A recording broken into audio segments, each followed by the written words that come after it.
Hello, everybody. Welcome to another Star Wars Unlimited video by the Unlimited Power Crew. You're joined by Tony, you're joined by John and myself. And we're talking about pricing. Fantasy Flight have come out recently and told everybody most, if not all, of the information they want to know about pricing, because they've given all the pricing out in US dollars and steadfastly refused to address any of the many people who asked them what that meant as to international pricing. So we're going to have to do a little bit of interpreting here, but that's fine. We can work with US dollars.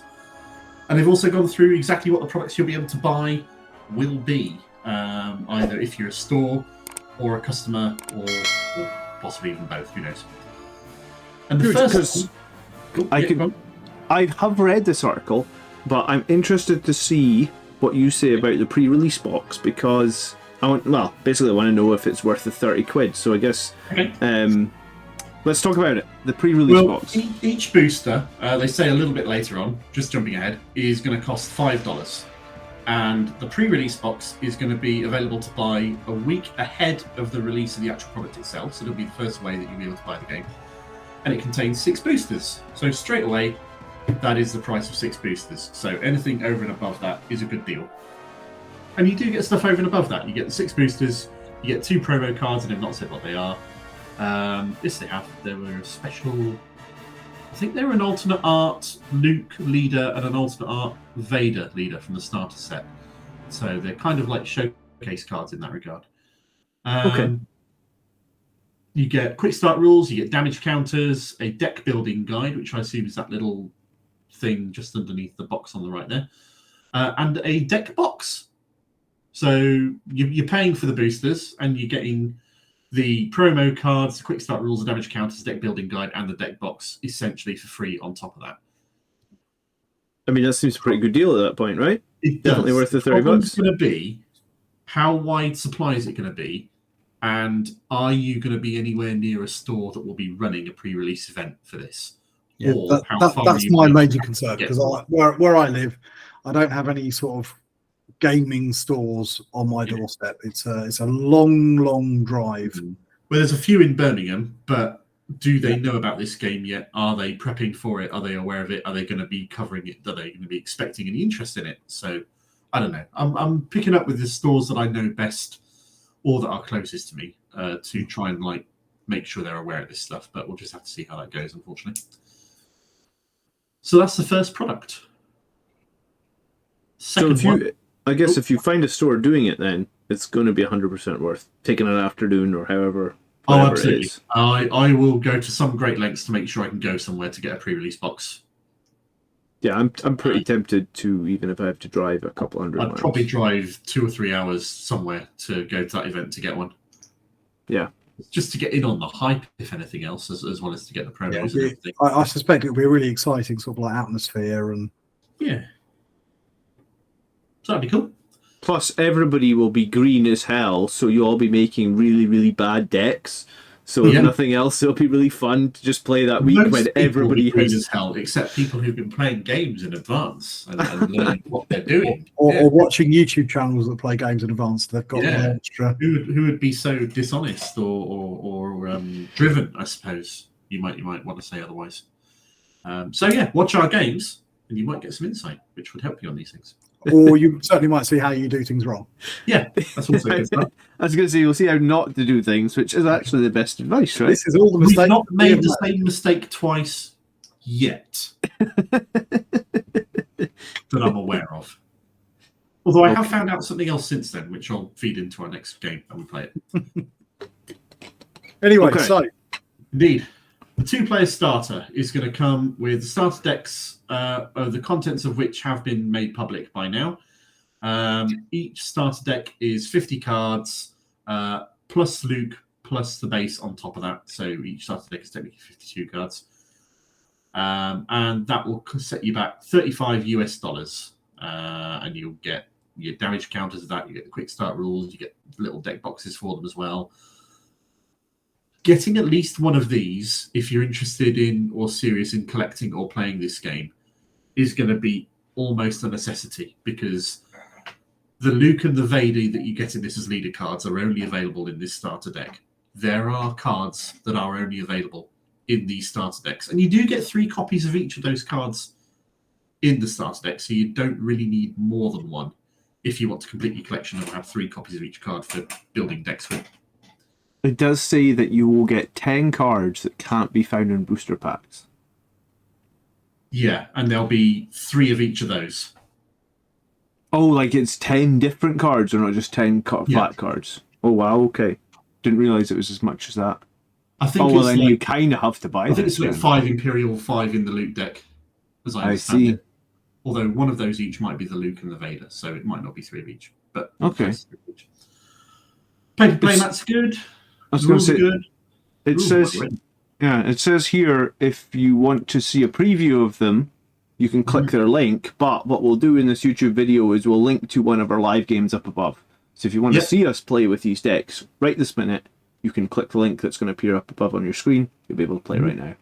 In some direction, somewhere. I was going to say, one of the corners. Yeah. Deal with it in post. Yeah. Everybody loves post-production. Next up from that are the booster packs themselves. As you can see, there are 3 front covers of the booster packs that they've chosen to show off so far. We've seen a Chewbacca card. We've seen a Leia card. We haven't seen a Thrawn card yet. On my screen, Chewbacca looks very green on my screen, or is that just my eyes? It's a little bit green around the head, I suppose. Yellow to me on yellow, green, maybe. Yeah, maybe he's in the sunlight. So far, though, from the art that I've seen, they've absolutely knocked it out of the park. I really like the art. I've seen a lot of really people like that don't like the art. They don't like the cartoony style of it, but it works for me. I think it really works. I mean, in some ways, if you like, of recent years, Star Wars has done a lot of cartoons. Let's be real. You got Rebels, you got Clone Wars, you got Bad Batch. So it just sort of iterates on that, doesn't it? I think if they used screenshots though from the movie, then how they're going to introduce all the characters that aren't in the movies or whatever. Yeah. And then if they I cosplayed it effectively, then that just looked weird. So I think this kind of hyper-realistic, slightly stylized version of the characters works really well, because it means they can kind of mix the ones that were real people. You know, you've got Mark Hamill. He looks quite a bit different now. Yeah. So bringing him back as Luke, I think works really, really nicely. And it blends really nicely with things like Thrawn. I know we've got a Thrawn now, but we didn't. Indeed. Up until a couple of weeks ago, as far as recording times go. Absolutely. So I think it's the best way they could have done this, to be honest. Yeah.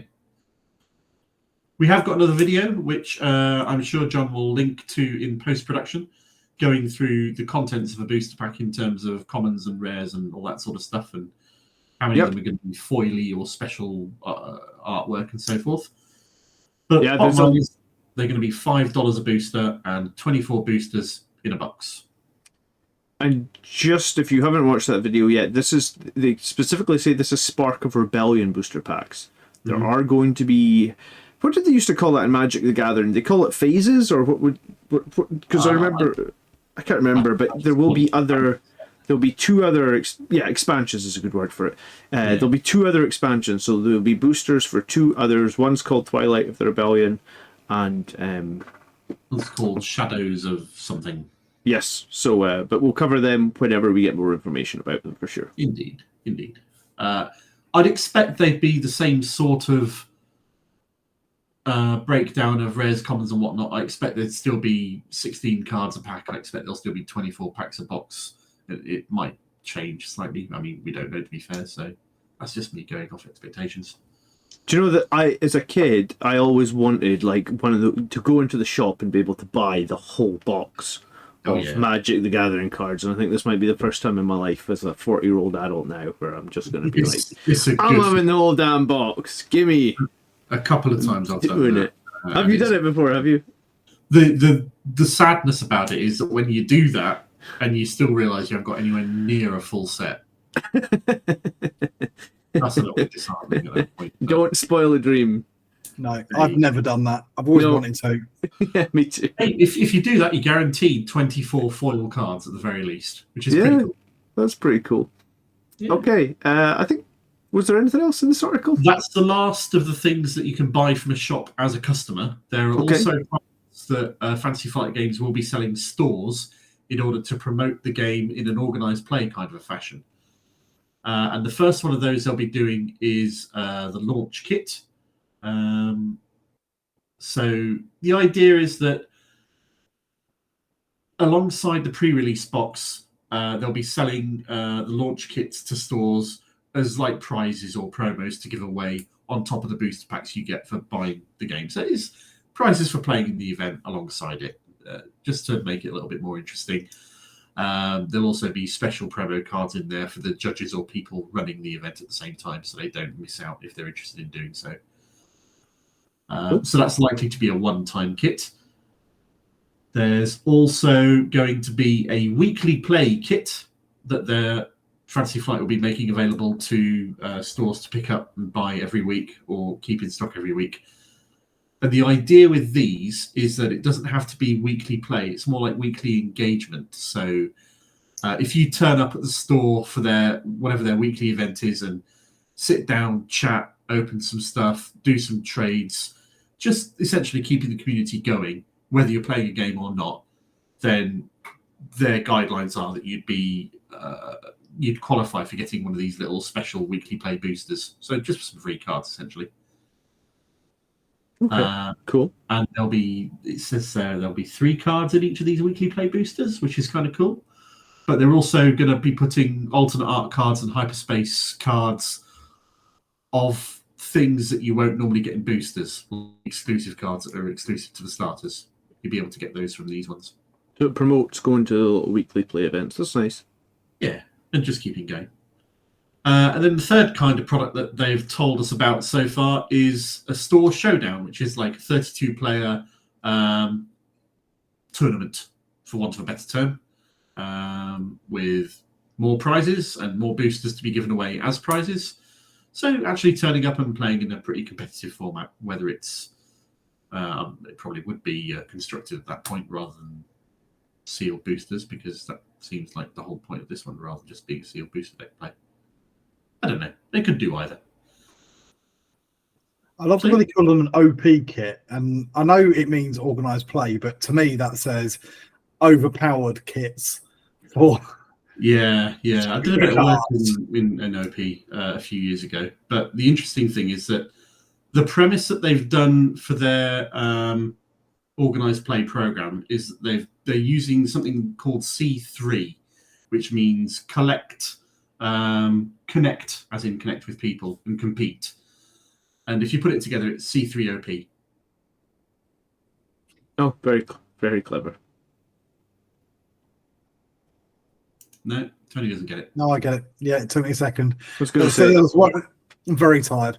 I wasn't sure if it was clever or not the first time I figured it out. Yeah, okay. C3PO, C3OP, yeah. Yeah, exactly. they said there's going to be more plans for organised play, to the point of like tournaments more than 32 players at big events around countries and possibly even world championships and stuff. But for now, that's all that they've shown off in this particular little article. Yeah. Okay. This is really exciting stuff. My only real concern is that it depends on how widely we have these kind of store events going on. Yeah. Because it's going to really suck if you live in a place that doesn't have a game store, which means you just have no access to these. I mean, I'm sure people will be sticking them on the internet for sale and that, but probably at 3 times their cost. I agree with you, but I also know that these days, at least in the UK, there's a lot more board game cafes springing up. They do seem to be popping up a little bit. Maybe there's more opportunity for. Maybe there's absolutely a lot more opportunity for these to be spread around these days. But also, a lot of those little shops are struggling a little bit. So anything that's going to encourage larger footfall into the store is got to be good for that industry. So I think maybe that's sort of where they're leaning with this. They're just trying to get people into stores, trying to get people being social. I mean, from their point of view, because that's going to mean that they're going to be buying more packs and spending time doing it. If you turn and buy a booster or 2 each week, then that's still extra money in everybody's pocket, except the people who are buying the boosters, but they're getting more cards for it. So, yeah, you're trading your $4 or whatever it is for 16 pieces of cardboard. Indeed. And one's foily. And one's foily. Is foily. And one Cool. of them's a or legendary. But yeah, there we go. Yeah, so I guess initial outlay can be as cheap as $34.99, I guess, to get 2 starter decks. Yep. And from our experience, the Vader starter deck is actually legitly strong. I've been really struggling coming up against that Vader starter deck that Mark's been playing. So that's a great place to start. Despite the fact that you didn't. Yeah. Well, you know what? I don't entirely agree with that because, I think the best way to start is certainly to buy that 2-player starter deck. But the cheapest way to do it is to buy 6 booster packs. I suppose that is $5 cheaper, yeah. But I mean, I guess that the is great a thing. blind box, so you could do that. You could get your mate to do that as well, and you can. You can absolutely make a 30-card deck out of that seal play format, and you can almost certainly make a 50-card deck out of that. It might not be the most optimized in the world, but if you're just trying to get started in that is something that you can do. You can save yourself a few bucks, and you can have a little bit in you. Maybe you get something really cool out of it. So the quick start rules do come included in the starter box. However, they also are available for free on Fantasy Flight website as well, which we can probably put a link to down below somewhere in the video description if we remember to do so before this video. We'll do, and we've also covered the rules here on the channel. So if you don't know how to play yet, you can watch that on the channel. We can put another link in post-production somewhere in the video. I was going to say, we love to plug our own videos. Watch all of our videos and then subscribe to the channel because you know you want to. Share it about. We're hoping to become fairly big and qualified and knowledgeable about this stuff as time goes by, and hopefully you'll find what we do interesting and amusing. Yeah. As we start playing games while not drinking beer, much, Gov. Really. No, we wouldn't do that because this is the family-friendly channel. Oh right, yeah, that's true. Yeah, I haven't said any. I was going to say we can have non-potty mouths and drink beer. I feel like that's still family friendly. No, as soon as I start drinking beer, my mouth will start getting a bit potty. I see. That's why we're on the tea tonight, is it? And I don't know how quick Mark is on the profanity buzzer. All right, we'll get a profanity buzzer for the future. Thank you so much for watching. I hope you learned something. If there's any questions or comments, you can leave them down below, and we'll do our best to answer them for you. If we've got anything wrong, please do point them out to us. We love to learn as we go along. We're not becoming perfect, but I do try to be. Brilliant. We'll catch you in the next one. Yeah. Cheers, guys. Toodles.